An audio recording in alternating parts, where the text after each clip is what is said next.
I have in my hands. Ooh.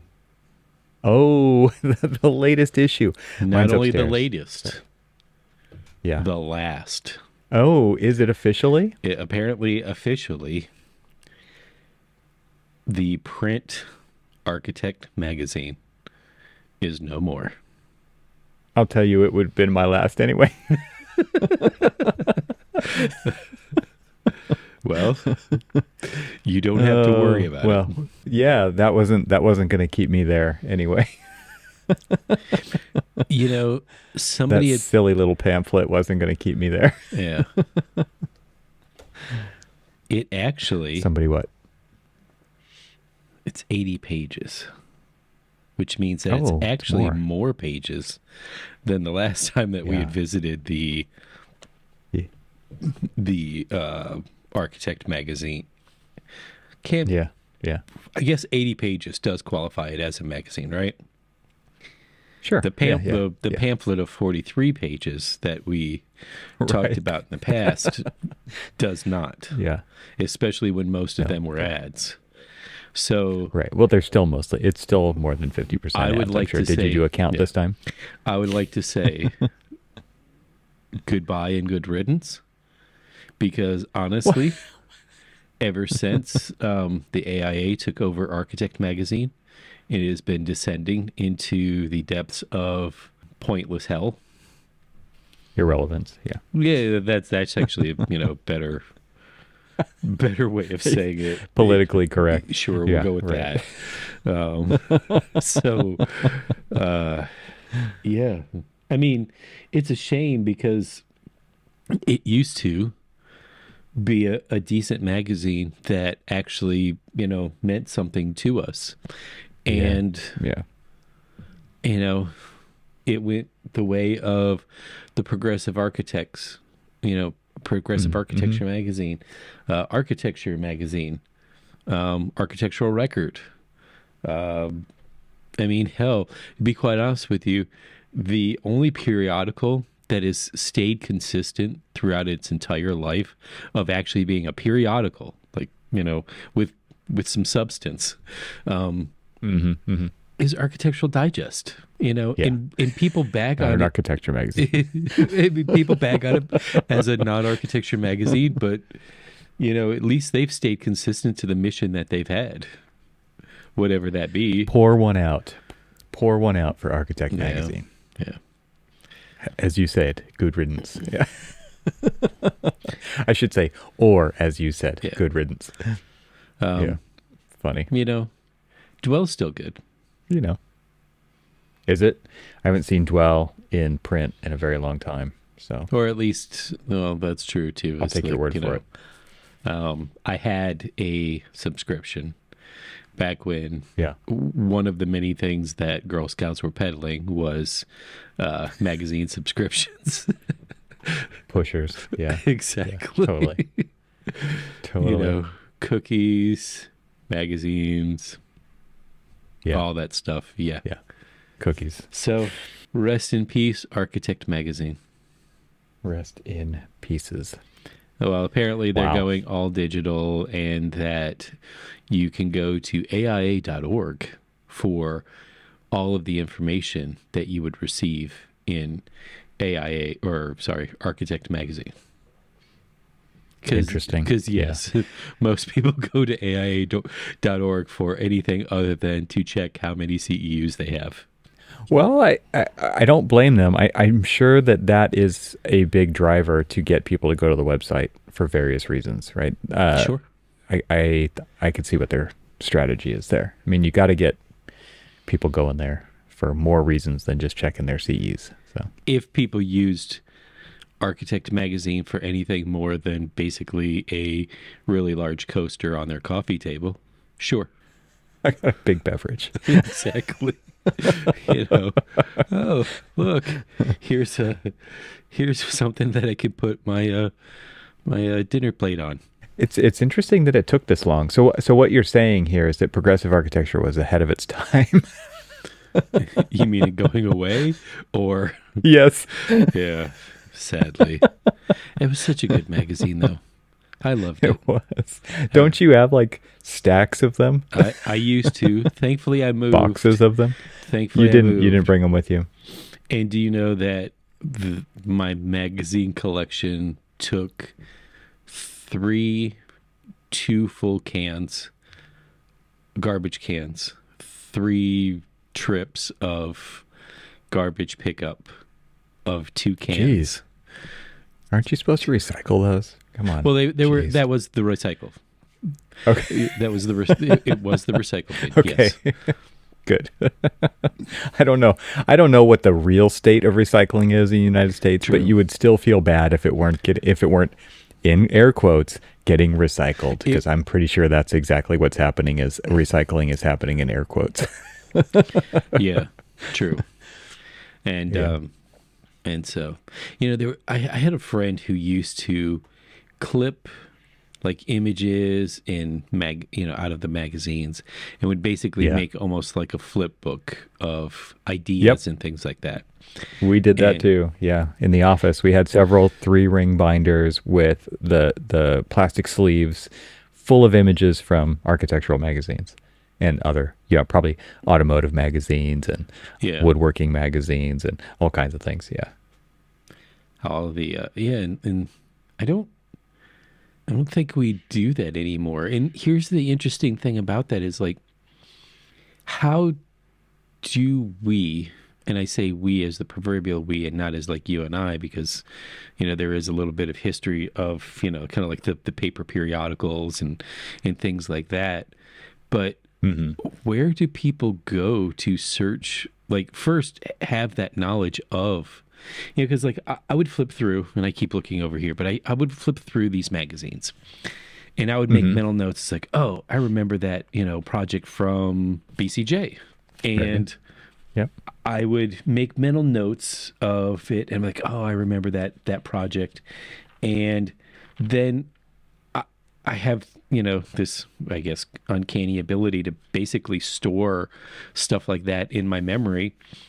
The useless stuff of, like, projects, and like, I remember this project from such and such, and then I would like go and click online and like pull it up and say, isn't this sort of what we were talking about, and I remember a friend of mine, she would look at me and she was like, where do you have room for all of this stuff in your head? I was like, that's all I've got in my head. Like, why are you giving me credit? Why are you giving me credit that I actually have anything else in my head? Mostly useless. Yes, exactly. Do you want to know what kind of engine a 1969 Corvette has? Let's talk. Do you want to know, like, what my elementary school teachers' names were? I have no clue. None. Zero. Yeah. I'm very similar in that regard, and it really plagued me during my architectural exams, because it's like, I need to remember this stuff because I want to pass these tests. But I can tell you every car that I've ever owned, and there's a lot of them, right? Like make, model, year, color, every bit of data. But can I tell you, which contract document that this particular thing is found in from AIA? Nope. Yeah, exactly. Nope. Brutal. Yeah, that's interesting too, because so like I stored all of that information for the AREs in my head for the time period that I needed it. And then it's gone. Then purge. There's a super purge command from AutoCAD. Did the AREs actually tell me that how to detail, say, a curtain wall assembly that transitions to a soffit to, a parapet condition or something? No.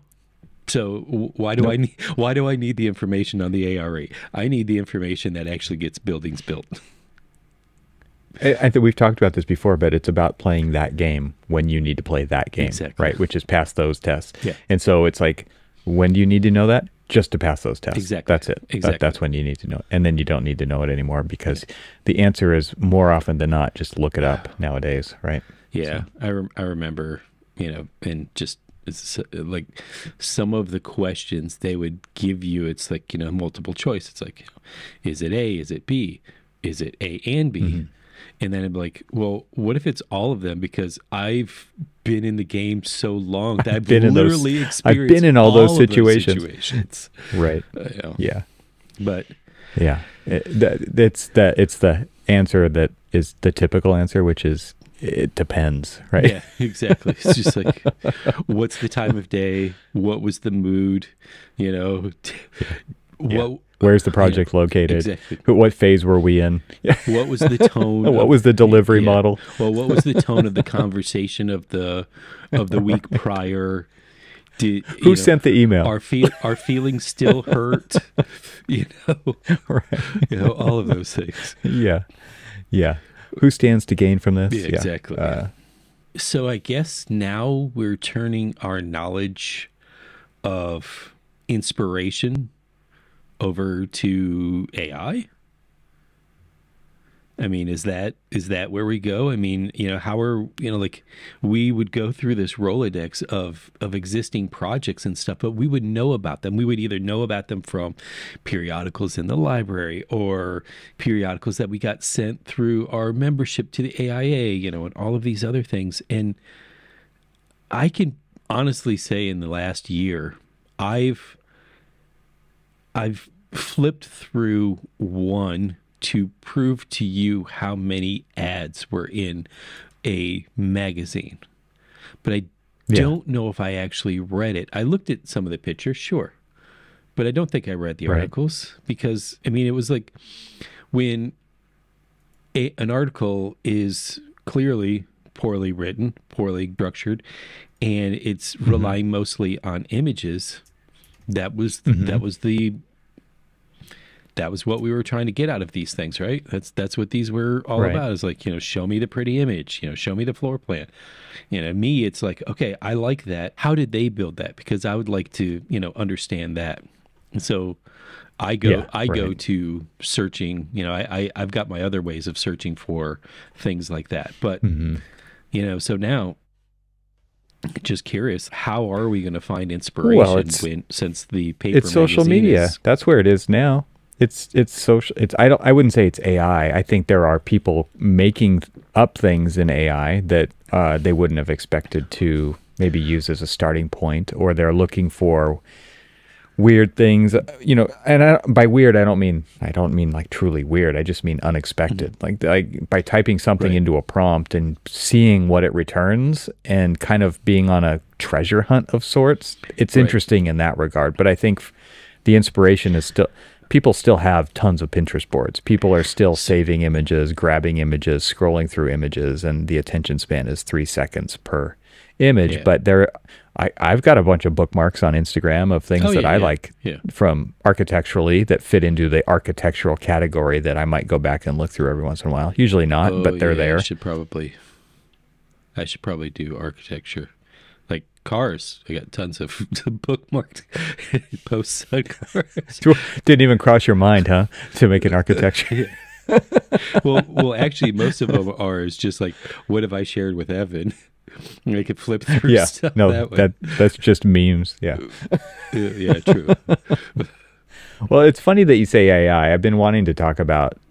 I want to do like a show and tell, and I've been thinking about it kind of in categories. Like there's the image category, there's the writing category, and there's the audio category, which I thought would be fun too, especially for the podcast. And I don't know if this all gets squeezed into one episode. I kind of don't think it does, but because it's a little too much. Or we could just kind of lightly go over all three of those and maybe do a deeper dive later if people are interested in that. Being a podcast, I think that the audio and the written, because we can read it, might go over better than visual image making stuff. But I think as architects, we're way more interested in the visual stuff. So we do have a YouTube show here. People could watch it on there if you're listening, and we end up showing something. Maybe we'll prompt people to go over and watch that part of the episode on YouTube. But I don't know. What do you think? I thought it might be kind of fun to get into the stuff that I've been playing with. Have you been playing with AI stuff at all?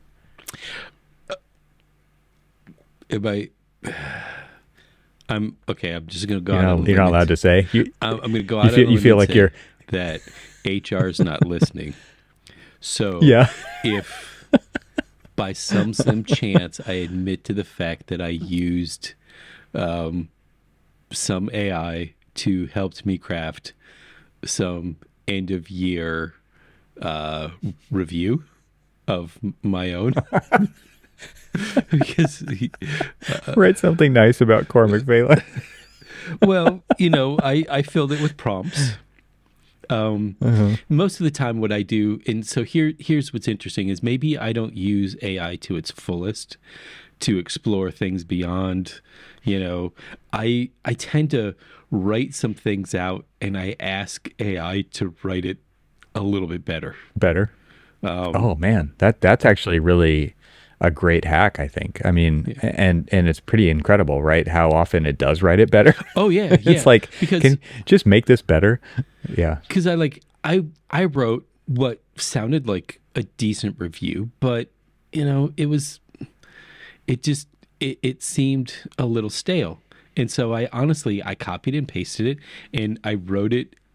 I wrote a few prompts and pasted it in there and had it rewrite it, and the gist of everything that I was saying or wanted to say was there, but so much better in the way that it was presented than what I did. And I was just like, well, and you're not a writer. You're not a writer, right? And you do drawings, you do a lot of writing, you do a lot of communication, I'm sure, over email, and you have to write a lot of notes on drawings and things like that. But so if you had the choice to communicate visually or in writing, which would be the first one that you would pick? Well, okay, that's actually kind of hard to say, because you would automatically assume visually. However, if you think, let me just say why I would assume that too. I would assume that just because you're way more practiced, and that would be the one that you would pick because you do it more often, and it's like picking up a pencil or a pen and drawing something and giving it to somebody is no big deal. Whereas, now I have to completely reframe my approach to get in writing mode and write.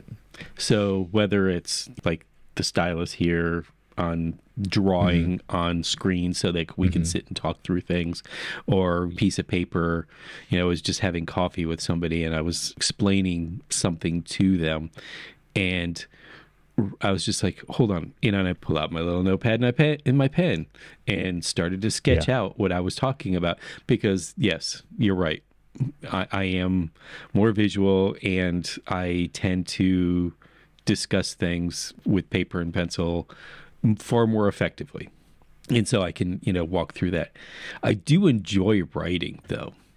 And if you remember back in the day when we used to do the, those like Archie talks, is that what they're called? The blog posts. Yeah, the blog posts and stuff. I mean, I rather enjoyed doing those because it did push me out of my comfort zone. But when it comes to, say, writing a review about your goals for the next year kind of thing, or whatever, I don't write about myself. I'm one of these people who... Those have always been difficult. I think that is very difficult work to do, because it is a total shift in exactly shifting gears, as it were, of what you do versus thinking in that way. And it's like, all of a sudden you're crawling through mud because you're not used to it. Exactly. So I had some help. Whether it was AI or my wife, it would have been one of the two. A little bit of both. Yeah. What's the difference? Exactly. I mean, she doesn't listen either. Ask an elementary school teacher to help you out, or, ask AI. I mean, the teacher's busy. No, so she would be like, don't bother. Why are you bothering me? The AI is happy to help. Exactly. It's just like, use the tools you have. Right. Yeah. Interesting. I've been playing around with a bunch of different things, and I think it would be fun to show off a couple of just things that for me were kind of eye-opening. So what tool are you using to do the writing? Just ChatGPT through my Chrome browser. Yeah. Okay. Yeah. So do you have an account there, or are you just using the free one? I use the free one. Yeah. Okay. I figured you're a cheapskate. Of course. I mean, Here we go. You keep sending me links. It's like, this is what you need to buy. I'm like, ooh, but look, I found this on I found this on sale, so I bought this instead. You're like, that's not the same thing. And while Evan's bringing this up, there was a different way for me to tether my camera to my computer, and Evan sent me the camera capture card. Yeah. Right. And he sent me one. It was $100, and of course I went online and found a much cheaper one and bought that instead because Yeah. I'm cheap and don't like to spend money. Yep.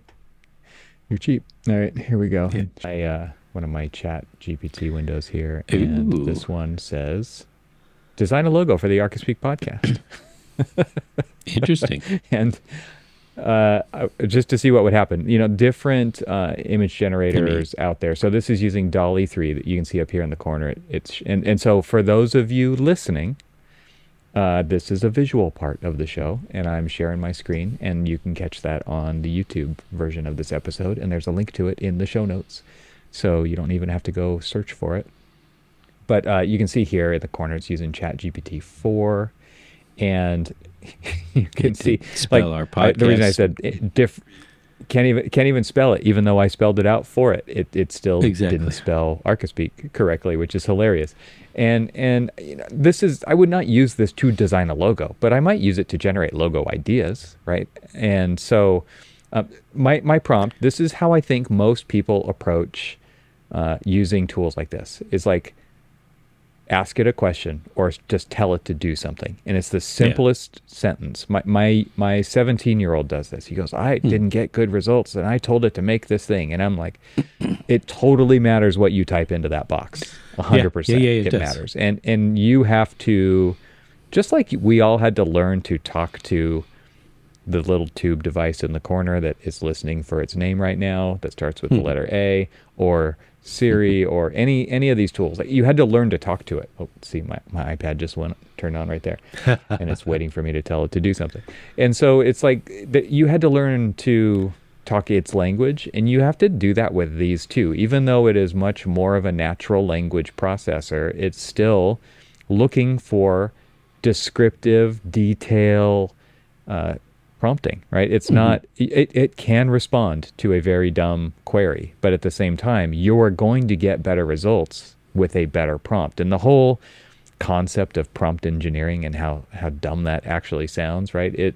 It's still kind of true. And will it get better over time? Absolutely. I think we're still in the earliest days of this kind of stuff. Absolutely. Yeah.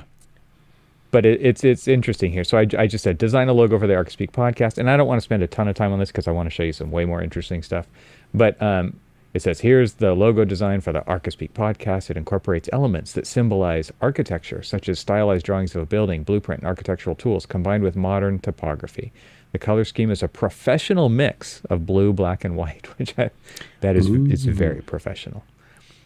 What's interesting is I didn't tell it anything about the Archispeak podcast. It doesn't know that it's architecture. It doesn't know blueprints. I didn't say any of that. I didn't say architectural tools, and it totally did. It obviously has knowledge. We've been around for a while. I'm sure it's crawled our data on the web, right, to do its training, so it probably had something in there.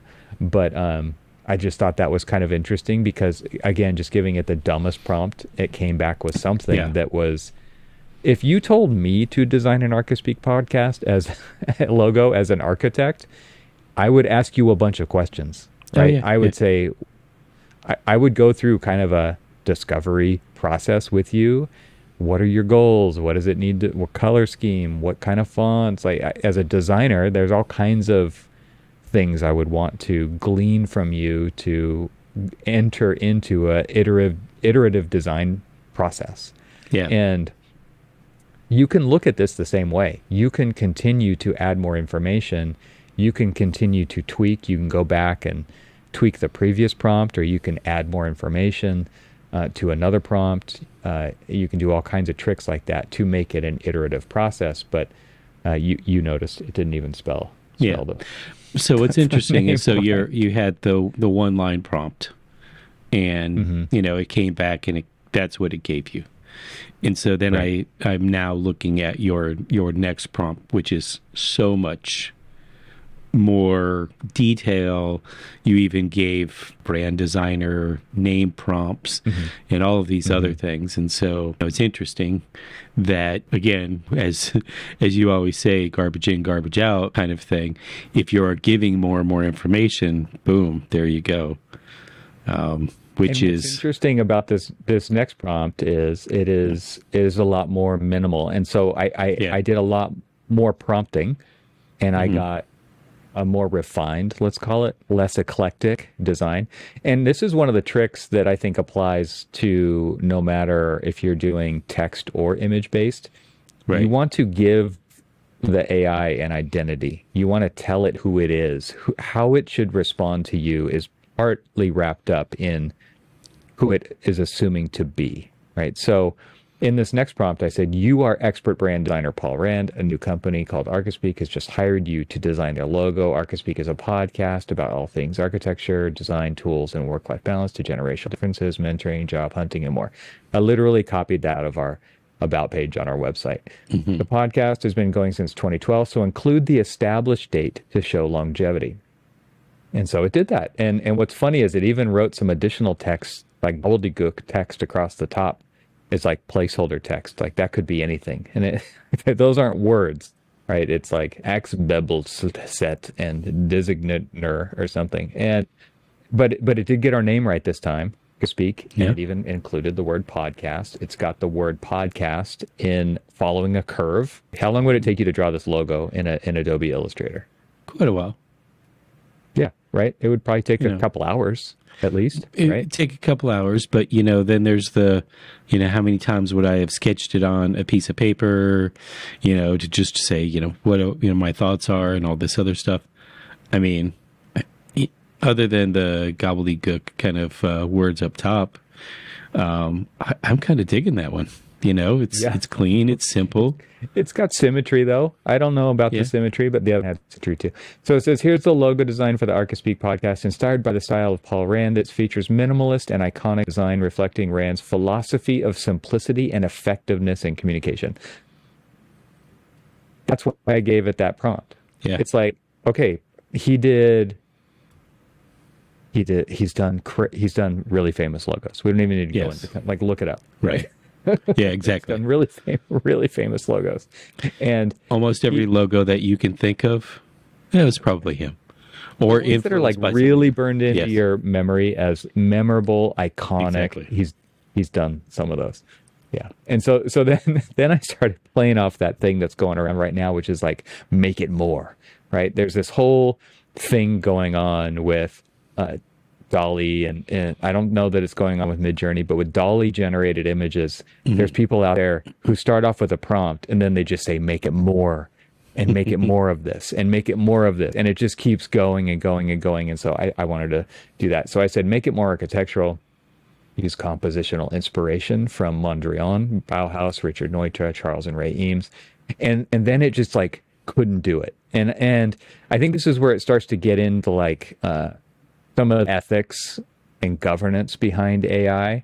And basically, I think it thought that I was asking it to do something in the style of that starts to fall under intellectual property and copyright and things like that, right? So interesting. So I think that there is something going on there, right? And so it said I can't do it. It says I'm unable to generate images based on your request because it doesn't align with our content policy.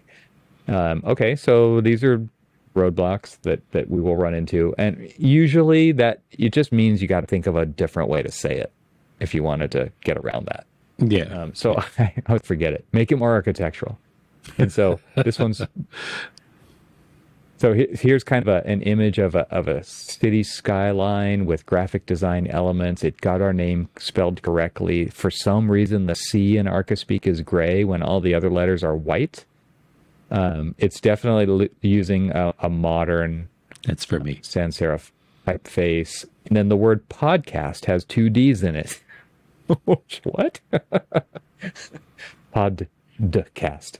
And it does still have the established in 2012 and more architectural. So I just started like. Well, go back up to that one. That has a very metropolis kind of feel to it. It's kind of Brazil, metropolis. Yeah, right.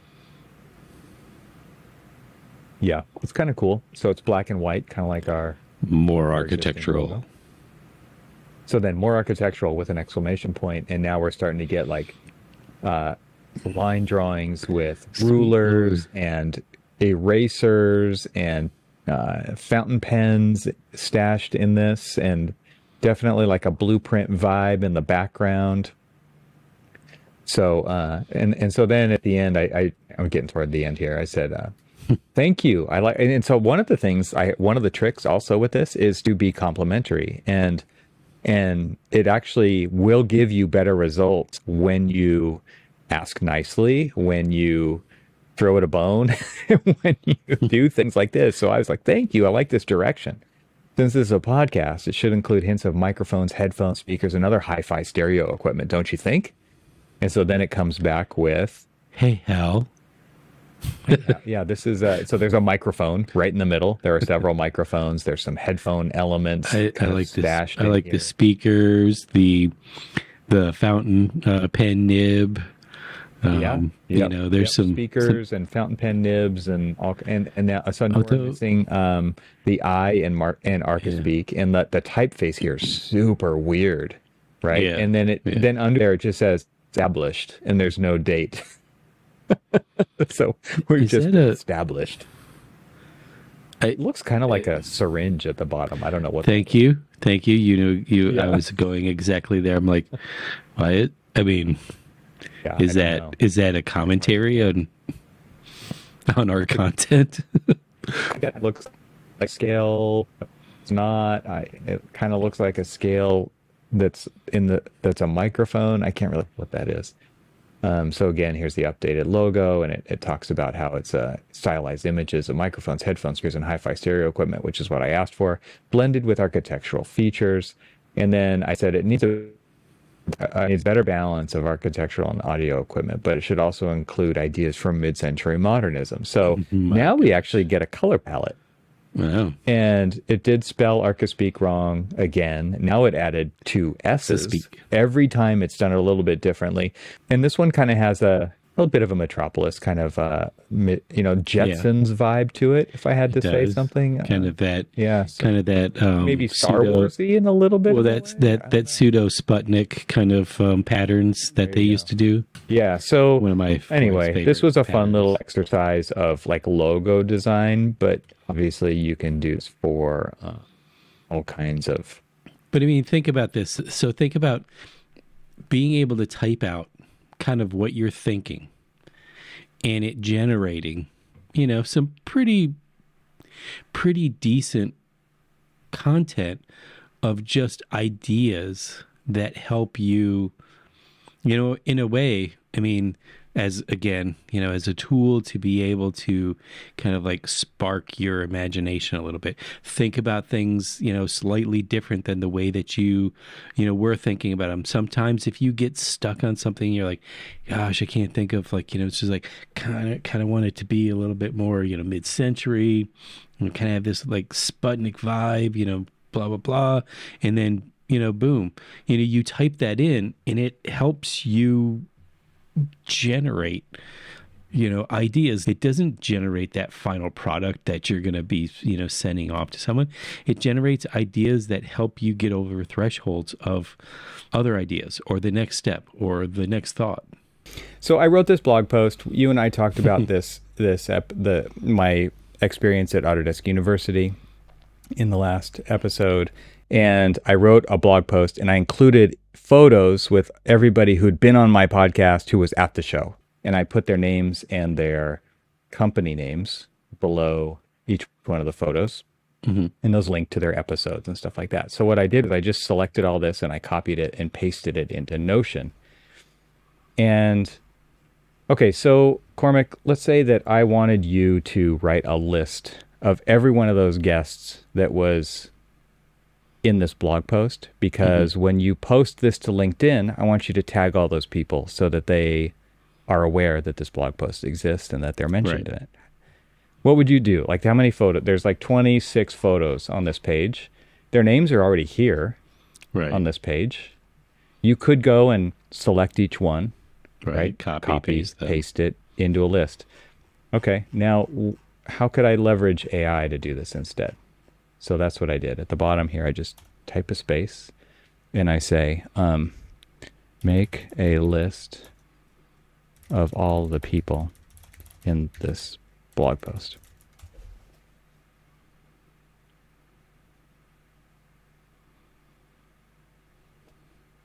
And you have officially put out of business some poor intern. Or yes. AI is the new architectural intern. Or what you've done is you've freed up that intern to actually learn about architecture and not about list making. Not about stupid things, right? Yeah. I mean, that's pretty incredible, right? That's okay. Fantastic. How does it? There's no designation that those are names in the blog post. It's inferring all of that. I don't have to explicitly say the first two words in every caption below every photo is the name of somebody. Right. It just grabbed all those names and threw them into a bulleted list at the bottom of the page. Now I can take that list and paste it into my LinkedIn post and link to tag those people very easily. I just thought, okay, wow, that kind of blew my mind. I didn't have to do that by hand. That was really cool. Which, again, how long would it have taken, somebody to do that? If they're billable, they'd stretch it out to an hour. Good point. Totally right. Right. You're totally right. Yep. 2 seconds later, you have your list. And what we really should hope for is to people not pay attention to how quickly, they can get information from us. So I will say, you would definitely want to go through and actually read these names. Right. Make sure they're real people. Make sure that the list is complete. Make sure that that it didn't flip anybody's name or do something weird with the spelling like we saw in the logo example, right? Right. But that was a huge time saver. And I think, again, just looking at this really quickly, it looks like it nailed it on the first try. I didn't even have to adjust anything. So pretty phenomenal. Yeah, exactly. Yeah. So that's cool. One of the things that I'll do is I use this built-in field called AI summary, and you can see here, like it says, this document is a blog post about the author's experience at AU, featuring a list of guests from the podcast and their associated links. The author mentions some omissions in the photos and expresses interest in getting photos of certain individuals in the future. And you could say, oh, that kind of sucked. Try again. But the summary feature of AI, I think, is very useful. So we've talked about this in the past, using it to summarize meeting minutes, come up with action items, identify who needs to take care of those things. And again, do you need to double check all that? Yeah, you would double check it if an intern did it too, right? So it is a great analogy is treating this as your intern, who's your virtual assistant basically, who's doing this stuff, and you're still responsible for the information or the images that come out of it if you're gonna be using those for any purpose. And there's way more conversation that needs to happen around that side of things as well. How quickly you can get that done. Yeah. It's just like, hey, Evan, I need you to make a list and do a summary of this blog post and make a list of all of the people that were, mentioned in all of that. And, so, you ask somebody to do it. They, go away, they do it. Maybe it takes a little bit longer. Maybe they get distracted. Maybe they, were at the coffee machine a little too long. And then 2 hours later, you get something, and then you have to QC it, and it may be exactly the same thing as what was created in AI, but it's 2 hours later, whereas this is 2 minutes later, and in the list, 2 seconds later. And, yes, you still have to go through the QC and everything else, but it makes us more efficient to worry about, we always talk about like, what are the tools that make us more productive in what we want to do, and let someone else or something else help us with the things that we're not really interested in doing, or we know that it's a part of our job, but it's, really something that, God, is there a way to automate, making a list of names? Well, guess what? There are. Right. Right. Yeah, absolutely. I thought of another image one that I wanted to show you, and then we'll finish off with an audio one. Okay, so here's a Rhino model that I've just opened up. This was a house that I was working on, a design for my parents, actually, for that isn't going to happen. But what I did was I thought I've been playing around with this one, and this image generating one, but it's using my image as the base. So instead of asking it to come up with something from scratch, I'm going to use it to come up with something from this image. And so this is, we're seeing a lot of tools in this realm. There's a lot of things that are using what's called diffusion models. They're using stable diffusion, where you can throw anything at it. It doesn't have to be a 3D model. It could literally be a sketch. It can be a very loose sketch. And you can then use that to, again, kind of ideate different surfaces, materials, lighting, mood. One of the really popular tools in the architectural space for this is called Veris. And Veris has a rendering plugin for Revit, SketchUp, and Rhino. So you can actually have it running right inside your application. They also have a web version, and it doesn't have to plug into architectural software. So you can also get Veris, who is built by architects, to, again, just by throwing images into it. So if I have a 3D modeling program that wasn't on that list that I just told you, say I use something completely different, if I can save images out of it, I can throw it into there and still use it. And it's really tailored toward architects. So it's thinking about architectural materials, it's thinking about lighting and mood and perspective and all those things.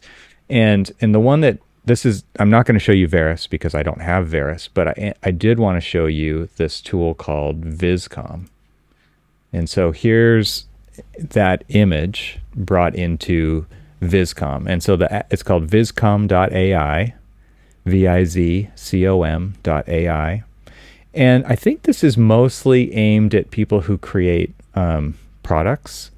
So if you've got shoes, or you sell rockets, or you sell cars, or robots, or whatever it is, this is always going to be using an image that you supply it to come up with something else. I think it works really well for products, but I don't know that it works too well for architecture. This is just a stock image out of Rhino using, I think, Arctic mode in this case. But now let's just say I wanted to put this in front of a client, or maybe I don't want to put it in front of a client yet. But what are you feeling here? Like let's type in something. Like a horizontal cedar plank siding.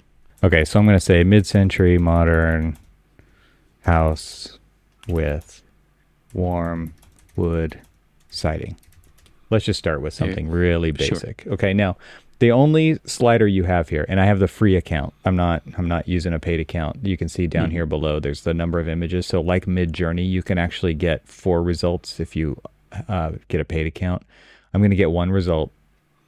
And then there's different styles here, and this has to do with like I'm going to do Viscom General, which is stunning photorealistic imagery that puts the focus on your product.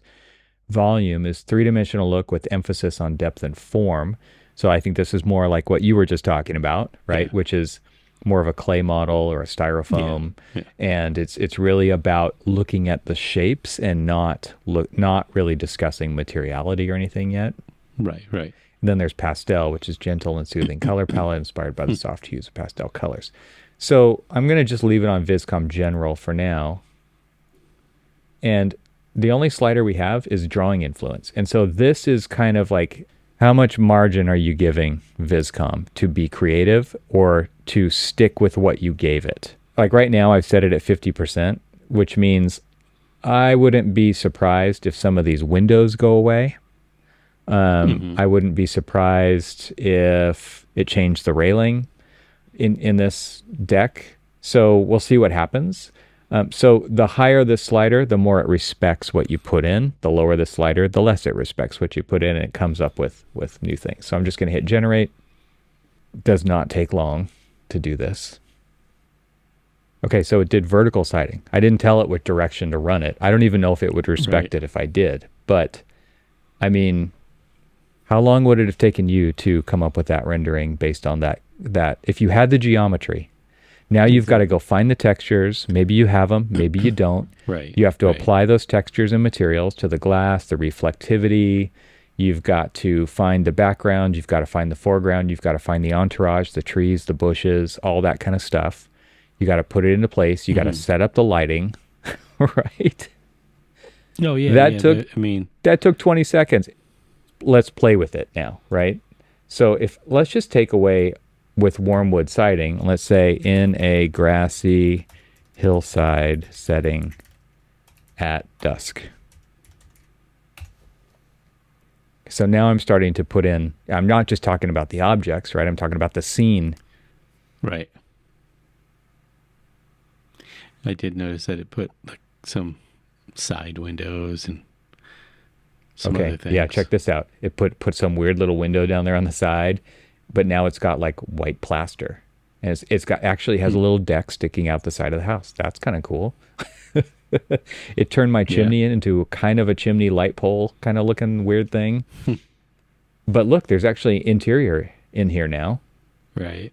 Pretty wild. Pretty wild. So this is a fun app because again, you can literally take a picture of something you drew on trace, throw it into here, and it will literally turn it into a photorealistic rendering. It does not have to start with this clay model. Let me show you an example of this. As I was playing with this with my son. This is his drawing of a supercar. Okay, this drawing is literally like 2 inches across. It is very tiny. You can see the thickness of. He's drawing this with a mechanical pencil. The proportions of this supercar are weird, right? Super weird. Yeah. What do you think it could do with this? Like can it turn this into a photorealistic rendering? This was the very first thing we threw into here. And this is when I started to pay attention. Because if I go through here, here's what it came up with. Incredible. It's a weird car, right? That's not but that's not the point. It's let me like if I scroll down and show you different versions of this car, like it is. He started to. You can actually draw things on top of this it will then take those new pen strokes into consideration and use those to build the next iteration on.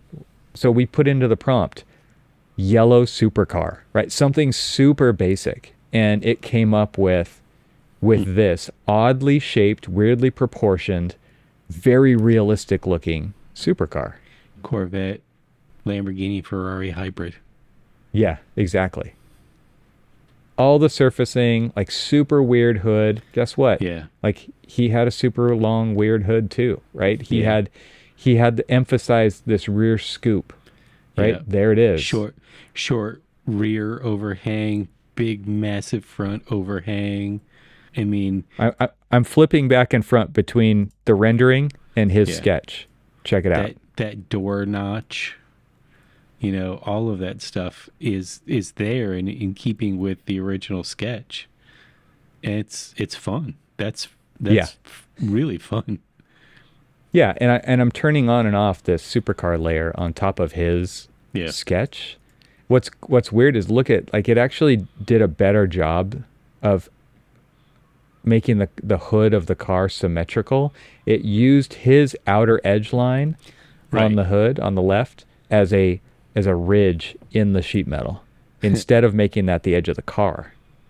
Right. Which is super tricky. But the way that the glass kind of scoops down on the door, on the top of the door, look at that. What? This is wild. So Cormac, let me just, there's people out there who are like, this is BS. I can't believe, like, okay, so first of all, the toothpaste is out of the tube. It's never going back in. Right. Exactly. The look on his face when this, okay, here's the first one that showed up, right? Without the blue and the white on it, but because he drew on top of it. But this is the first one that showed up. Look at this scoop in the back compared to his. It's exact. Look at the wing. It's exact. My son says his brain was like buzzing. There were sparks flying out of his ears. He said, "I designed that car." And the excitement that he had is what I want architects to feel again when they're working on a project. Right. I want someone to get so excited when they see their creations come to life, when they get to play with their tools and get results like that. Like, I just want to see people act like a kid again when they get to do the thing that kids dream about doing when they grow up. That's what architects do. And we get so mangled and mired in email and spreadsheets and PDFs and details of schedules and did they send this email and did they sync to central and did they do all, and it's just like, oh my God, we're wasting. This is way more fun and interesting and creative. Yeah. How much of a blast, like if like doing sketches and, you know, putting them into this and doing that is far more exciting than a lot of the stuff that we have to do on a daily basis. And I think, and I guess it's useful. Like I keep thinking, there are still the naysayers who are concerned that this is going to take their job. This is not going to take your job. This is going to take away the job of somebody who doesn't do anything about it. I think if you are just literally holding a spot for a robot in the future, like I would argue that you already don't have a job. Right. If you're doing the stuff that a robot is going to do soon or later, you are literally just a placeholder for that robot. Do something creative, do something useful, do something inspirational for a client. Do something that inspires the next version of the thing that you do, not the same thing doing it again the way you've always done it, right? I'm not interested in this for efficiency. I'm interested in this for like that spark. I think that is what is so incredible about the potential of this stuff. So anyway, that's my soapbox for that. This is fun stuff. And you've got to play with it for yourself. So I've given you some destinations, but I would love to take your stilt houses. You've got to put those in here. Like that we should make an episode. Let's do an episode and let's just do it. You just need to get some photos and like let's go in and play, and we'll put it on YouTube and people can watch it. I think it would be fun just to do like a live workshop, you know. Let's do that. All right, so let's do the last one. All right, so I'm gonna can I real quick before I jump into it, can I get your permission to create a AI Cormac Phelan voice? Sure. Okay, that was the right answer. Yep. All right, here we go. Let me first talk about how I did this. All right, before we play what Cormac, an AI version of Cormac, I'm going to tell you how I did this. So there's an AI service out there that is called 11 Labs. It's 11 Labs all spelled out .io. And if you go, I'm going to share my screen again here. Okay, so you go to 11 Labs and you go to the Voice Lab tab and you say add generative or cloned voice. And you're just going to do instant voice cloning. This does take a paid account. I got a paid account for a month because I did an episode on AI for Troxel podcast, and I used this to create my voice for that first. And that's where I learned how to do this. It cost me $1 for a month to use this. I don't see myself using this after this, but I just thought it was a fun experiment.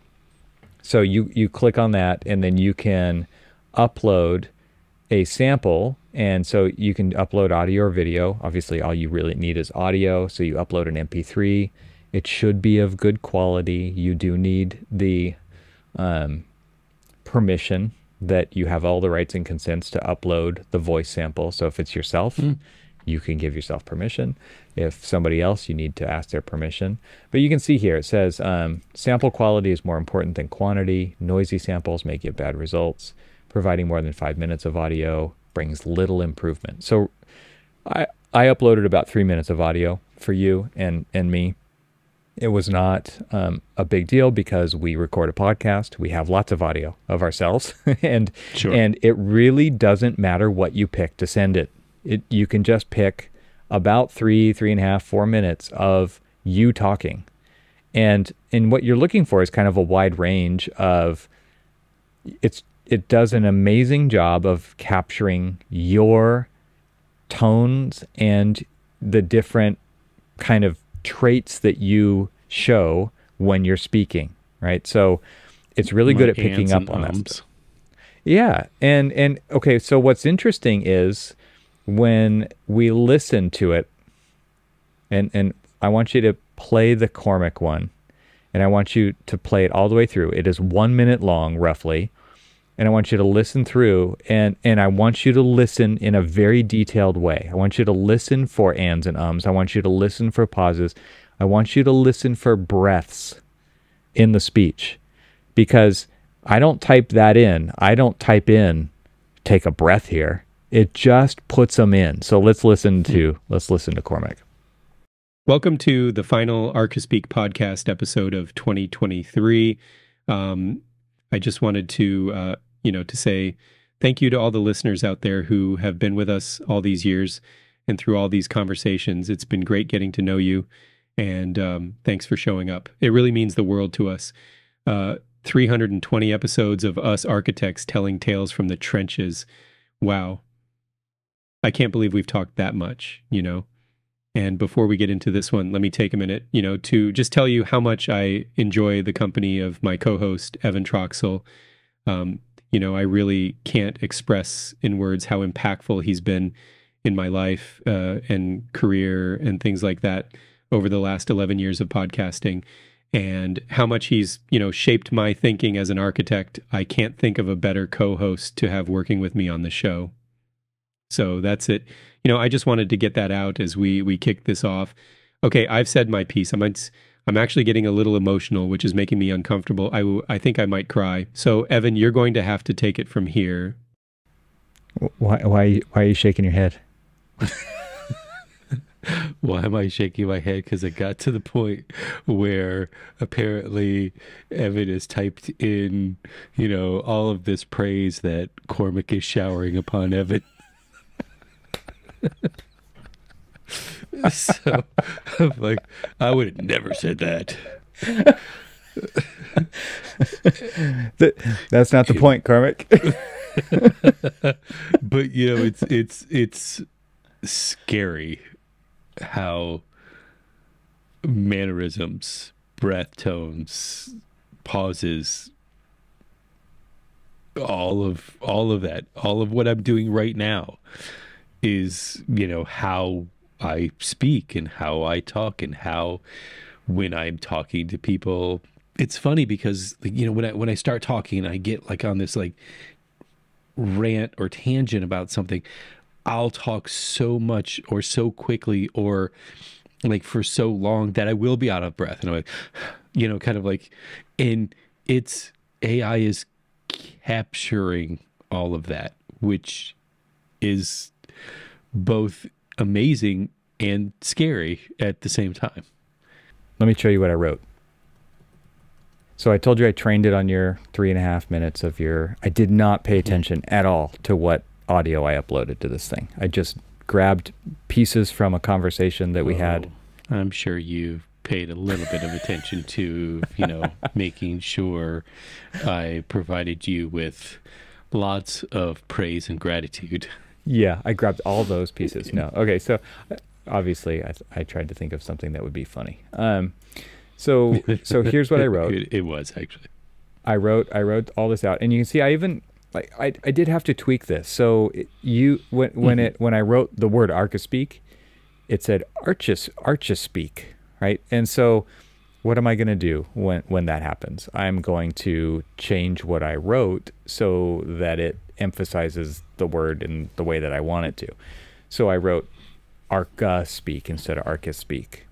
But I wrote in things that I also knew are the way that you spoke. Right? So I've I added things in there. Like I added, I wrote, where was something else that I put in here that I put, because I edit the show, you edit the show, you know what my verbal things are, I know what yours are. And so in one of the things I said, right here, I said, I can't really express in words how impactful he's been in my life and career and things like that. Because you say, and things like that. And so it's not like it's going to add that in by itself. Sure. But it did add in things by itself, right? It did add in ums. Right. It did. And it adds in stumbles, and it adds in breaths, and it adds in pauses. And so there are a few sliders in here that you can actually use when you are doing this to get different results. And they're not a lot, but you can change the stability.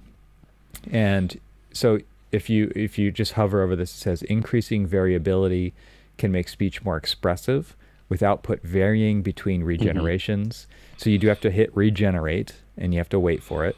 It can also lead to instabilities. And if you slide it towards more stable, it says it makes the voice more consistent between regenerations, but it can also make it sound a bit more monotone. So depending on how much variation you want in the output, I tend to keep this slider more toward the left than the right, because I don't want monotone. I don't want it to sound like you're reading something.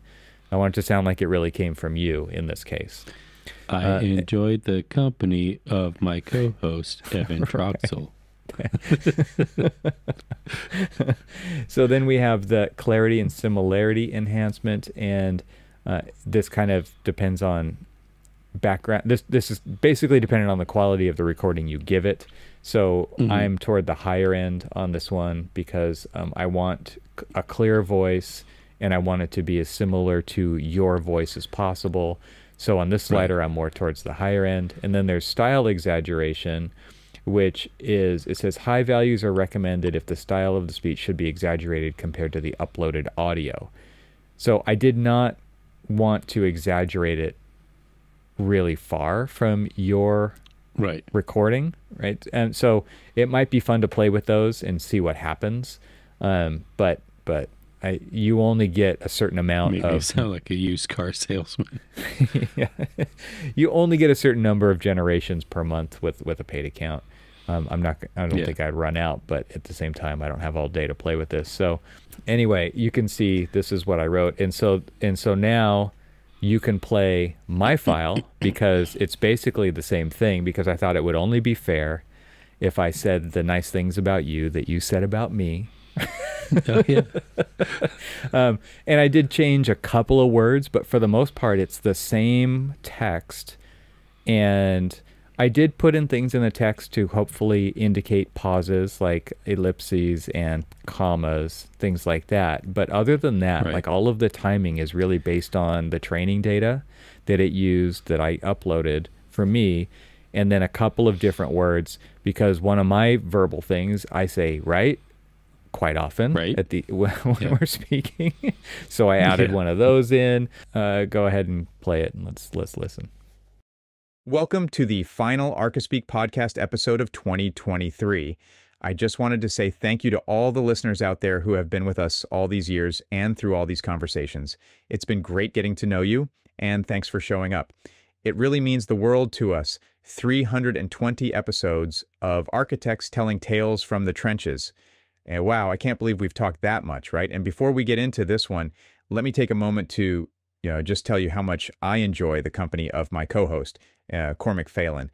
I really can't express in words how impactful he's been in my life and career over the last 11 years of podcasting, and how much he's shaped my thinking as an architect.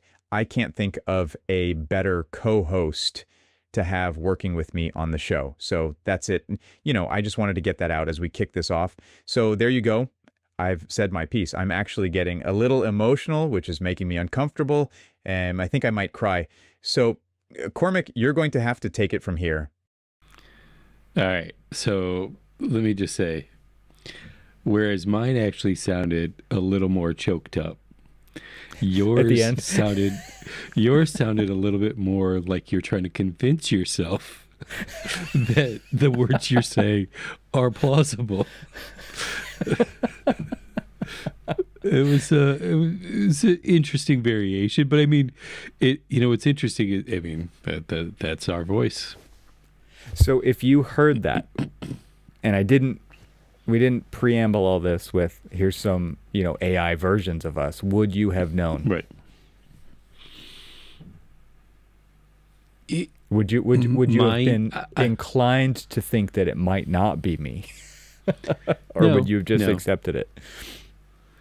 I think there are more of me mannerisms in my AI generated, whereas yours did sound a little bit, I don't know, the first half of it actually sounded very much you. The second half of it didn't necessarily. In fact, in a way, even like the tone sounded slightly different if you listen to it. Maybe I'm wrong. I mean, I did close my eyes and I was just kind of like trying to like really listen. It was like, is that Evan? And it was Evan. The voice I'm hearing is Evan. It's just maybe because maybe it's the writing. Maybe it was the writing. Maybe the words that AI Evan was saying, were a little unbelievable. So, I just kind of didn't believe it. But what do you mean? I was actually tearing up. I didn't feel like the emotion was there.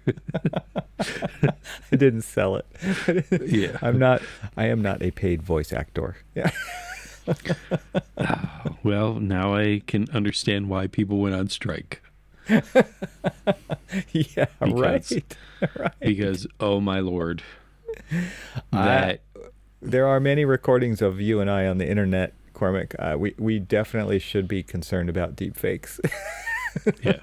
I mean, honestly, if you wanted to just write an episode in AI, voice it, not video, but an audio episode. No, they have that too, by the way. I haven't gotten there yet, but they have that too. Oh, well. Yeah, it's incredible. But I mean, it's amazing. Yeah, if you were more of a writer, this is definitely a thing that's happening on YouTube, is there are people who will write a script and they don't want to speak it into a microphone and they don't want to record that. And so they will have a voice from 11 Labs. It turns out if you go to like the kind of standard voices that they offer, I think the voice named Adam is pretty much the one on all the YouTube videos out there that you can really tell that are being read by an AI speech bot. Right. But I think it's super crazy that somebody would rather write an entire script than just say it. But there are a lot of people who have hang-ups when they speak, and they don't want to edit audio. They just want to type the text in, and they just want to hit go and have it read it for them. And so this is a thing that's happening all the time. Think about how, say, if we start showing a lot more video of architecture or places like that, and we want to do more of a voiceover than anything else. There you go. We could do a voiceover by basically typing up the script of exactly what we want to say, make Cormac sound a little bit smarter than he clearly, and so away so we you go. Type it up, Cormac, then you go to ChatGPT and you say, and write this better. I was like, make me smarter. Yeah, tone sophisticated. Yes. And then you take that, you put it into 11 Labs, it says it, and there you go. You have the audio. And you literally can do the video version too. If you send it video of you speaking, video, it will then take that and it will manipulate it into video, and you'll match it up to the audio, and you can have a talking head video. And then I'll throw the old eyebrow up and I'll say, and if we look at the juxtaposition of the interstitial spaces as we... Yeah, it will make let me pull out the glossary of architects and architecture here. There you go. We'll do a reading. Always have that. An AI reading of an Archispeak. Yeah, a reading by Evan Troxel. 'Twas the night before Christmas, and all through the house. So one of the things I saw today when I was doing this, I was having a great time doing this, by the way. One of the new voices on here is Santa. They actually have Santa. So you could write your own note to your kids and play it in Santa's voice, download the MP3, and you're off to the races. A personalized note from Santa. I'm curious because, so now it's been a while, but Waze used to have like voices of, different things. Like, you could have your directions given to you by a boy band or whatever. Well, they at one point in time had Mr. T. And it was just like, turn left, fool. And awesome. And it was just like, I'm curious if like they just did a voice over Chat GPT or an AI voice of Mr. T to kind of like overlay onto some of these just typical. I mean, what was interesting is like when they had that voice, they did not use like street addresses or street names and stuff. They would just say, instead of saying like, turn left on Woodward Avenue, they would just say, turn left, fool. I love it. I love it. That's great. Well, this was fun. Little show and tell episode. The final episode of 2023. I can't believe the year's done. This is crazy. Right? And I will say, I couldn't have picked a better co-host to do it with. Yes. There you go. Oh, so good. So good. You should have seen the grin on my face when I heard you say the words, when your fake AI voice said the words. He loves me. He really loves me. So good. And then as you saw my reaction by hearing it, like, yeah, so good. So self-indulgent. I couldn't wait for you to hear it. I couldn't wait for the eye roll. So good. Well, thanks, man. That was a good episode. Yeah. Fun, and I guess I'll see you next year. Yeah, and a great year of podcasting, and thanks. Yep, it's been a journey. You. Have a happy new year. You too. To everyone. To all. Yes, all you listeners. Thanks.